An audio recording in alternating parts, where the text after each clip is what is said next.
Hi, and welcome back to Pinky Boo Hauntings. I'll be your witchy host, Shy, and I'll be your guide to all things paranormal, weird, and spooky. Like I promised last week, I've got some lighter stories this time around. Well, at least two seem to be lighter by the titles. First one may or may not be someone touching a cursed item. So, why don't we get right into it and see what they did? This story is called Strange Things Happening After Finding Object on Beach. Just at the beginning of the beachhead, there is a stretch of large rocks that break up the waves just before you get to the actual beach. About a month ago, my wife and I decided to check out the old World War II bunkers littering the coastline of Warden Point. And for anyone looking for some good exploration and fossil hunting, it's really good. And might be a good place to find cursed objects if you're into that kind of thing for some reason. However, on the way back to the car, coming back from the large rocks, we were playing around, jumping over the stones and trying not to fall, when my wife noticed a bunch of sticks and rope near an opening of a few of the big rocks. When she looked down, she saw this stone child's head. Looks like it's been broken off of a garden ornament. Anyways, it looked like many people had tried to get it out, and let me tell you, it took us around 3 to 4 hours trying to get it out. And since we were a few hours away from home, I couldn't just pop back for stuff to get it out. Why would you try to fish it out for 3 to 4 hours? I was kind of joking before, but maybe it really is cursed. Because it's almost like it's pulling you towards it. But why? I eventually got it out by slipping my leg down the hole and picking it up with my foot, and my wife propping it up with a stick, then me taking my jumper off and slipping my arm in to grab it. You are doing way too much work for a broken lawn ornament. There is definitely something possessing you to do this. Hopefully, it's not going to actually try and possess you, though. I just want to make it clear that I don't believe in anything supernatural and fully believe those sorts of things to be mostly hoaxes and just plain explainable. However, I can't ignore the strange things that have been happening to me and my wife since having this object. I always love when someone starts off by saying they don't believe in the paranormal and then basically end up saying they believe in the paranormal. I get it can be a hard thing to wrap your mind around, but that doesn't mean it's not real. This could just be I'm hyper aware of things happening because it's in my mind, but here's the things that have happened so far. The hand I used to retrieve the object, I broke my wrist slipping off a motorway divider. Never broke a bone until now, and can send proof. The glass vase we keep on top of the fridge, been there for years, fell off when my wife was bending over to get something from underneath the sink, and it just missed her head. I woke up a few nights ago, and my back door was wide open. I triple check the doors, always due to the place I live. My washing machine? I have the one where you can open the top mid spin to put the socks and stuff in. The top bit has been pressed open at least twice on its own while I've been chilling in my living room, and you really need to press it in. Am I being stupid? What is being pressed in, and how did you know it was being pressed in if you weren't in the room? I'm not really sure what that one is talking about. Can someone help me out? Anyways, let's get back to the list. Things missing, them reappearing. My kid has told me that he keeps losing his stuff, and it keeps spawning in random places. I tell him it's his grandmother playing with him, but I guess that's just a kid forgetting where they put their stuff. But it's weird it's happening now. I'm sorry, is grandma dead or does she live with you?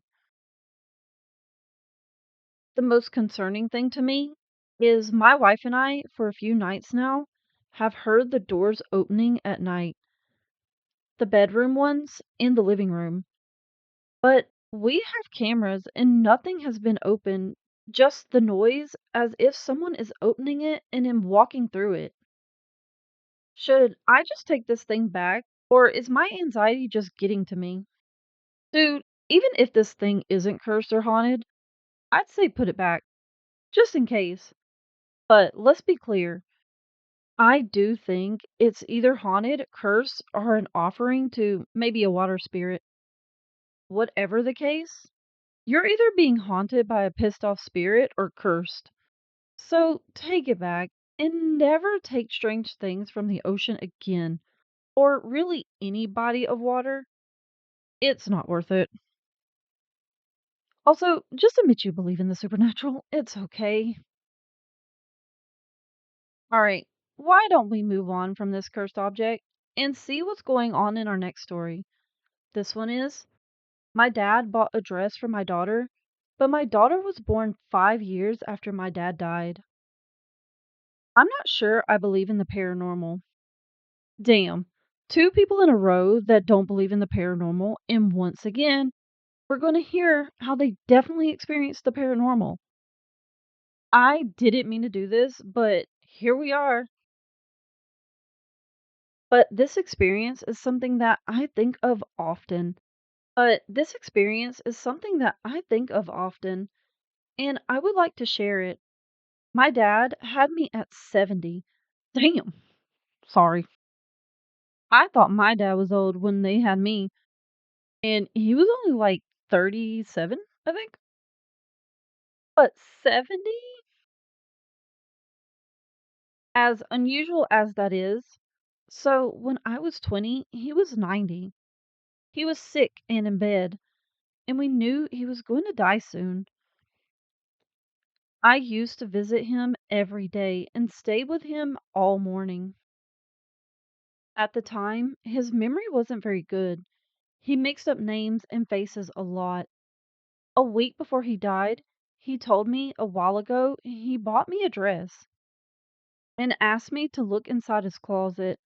His wife came to help me. My dad told us where to look, and we found a baby dress, size 3 to 6 months. I told him he must have bought this for one of his grandchildren or a gift for someone else. He insisted that I have to take it. He kept saying, it's for her, take it. Which at the time I thought meant that it was for me, referring to me as her, as he maybe didn't know who he was talking to. That day, I told him multiple times that this dress was not for me. He refused to listen. Aw, this is not how I expected this story to go. I took it home and never saw it again. I probably shoved it in some drawer and forgot about it. My dad died. I moved out. I got married. Years passed. My daughter was 3 months old. I opened the closet to pick out her outfit for the day, and the dress was waiting there, folded, ready, and still with the label on. Now, this is how I thought the story was going to turn out. Our cleaning lady said she found it somewhere in the room and put it in there. I honestly don't know where she could have found it, as last time I saw it, it was literally 5 years ago. It's even stranger that the dress only showed up when she was already 3 months, which was the dress's size. I was the one who packed everything when I moved out of my mom's house, and I was the one that packed everything again when we renovated with my husband. Never saw the dress apart from the day my dad gave it to me. And I know it might be foolish, but I think it was her. As insane as it may sound, I think the dress was for my daughter. You're not insane. That dress was for sure for your daughter. I don't know if someone from the other side told your dad or if he just knew, but he somehow knew you were going to have a daughter and knew he wouldn't be there to see her. So he did the next best thing, gave you that dress before he died, and hoped you keep it for when she came. So when you lost track of it, he came through to make sure she had it. Oh, I wasn't thinking about this, but what if her spirit came through to him and told him she was your future daughter and his future grandchild? Either way, he knew who that dress was for and made sure she got her gift from him. It's kind of sweet that even after death, he's still trying to spoil his grandchild and proves he's watching over you all. Well, it seems we're going from one grandpa to another. Let's get on to our next story. It's my grandpa didn't know he was dead. About 10 or so months ago, my grandfather died. It was a sudden death that resulted in a car crash. He never knew what happened. About 2 weeks or so later, I had a dream. He was sitting at his kitchen table, saw me, and asked, "Where am I? What's going on?" I looked at him and said, "You're dead." He responded with, "Oh, okay." He didn't really seem too surprised by the news. Alright, listen. It's not funny, but it's kind of funny at the same time. He probably knew on some level, but it's still a crazy response to you telling him he's dead. Just, okay. He went on to say that he keeps seeing this white light and that he doesn't know what it is, but that it keeps calling to him, that it's a good place where his brother and mother are, that it's peaceful and full of love, that they're waiting for him and would very much like to see him again. But then I told him, in a very important way, that it was his choice. He didn't have to go and could wait as long as he wanted. He thought about it for a moment and said he was going to wait a while. I cried, and he started to make himself a comfortable home. Then I woke up. I truly believe I got to communicate with him after he died, and that he needed me to tell him that he had died. Maybe he did need to hear it from someone else before he could accept it. I mean, a sudden death like that, he probably wasn't fully sure where he was. I do wonder what he's waiting on. Is it you, or maybe your parent, or his wife? At least he's more at peace and not confused, just enjoying his time in his home while he waits on whoever it is he's waiting on. For our next story, I'm not even sure where it will be going, so let's just get into it. This one is called Lake Tahoe. I was working in Lake Tahoe. I want to say Tahoe. That fucking southern. God damn. I was working in Lake Tahoe on a conservation crew doing fuels reduction and fire hazard mitigation on a chainsaw crew. We had a designated campground from Forest Service for us at Spooner Lake near Carson City. This was day one of our 8-day work week. So 8 days on, 6 days off. After a long day of falling trees and using a chipper and incline village, we set up camp and made dinner. I then go for a walk down on the trail in front of our campsite, and two coworkers catch up to me. We walk down the trail until we get to an intersection where it's not surrounded by trees. We shoot the breeze for about 45 minutes and smoke American Spirit cigs. Go figure. And just talking about life and laughing. I then see, out of my left peripheral, a 6 foot tall white silhouette of a person without any distinct features except a head, shoulders, arms, and a torso and legs conjoined just past the knees, but no feet. Glide diagonally from behind a tree and float just above the trail we're on, about 30 to 50 feet away. I slowly turn my head to my coworker and whisper his name. He says, "What?" and looks up from his phone and sees what I see. I whisper, "Do you see that?" He says, "I think it pierced my soul." Not it piercing your soul. Don't get me wrong, I know what he means, but it sounds so dramatic when you're just reading about it. It then noticed us noticing it and glides diagonally again across the trail and disappears behind another tree.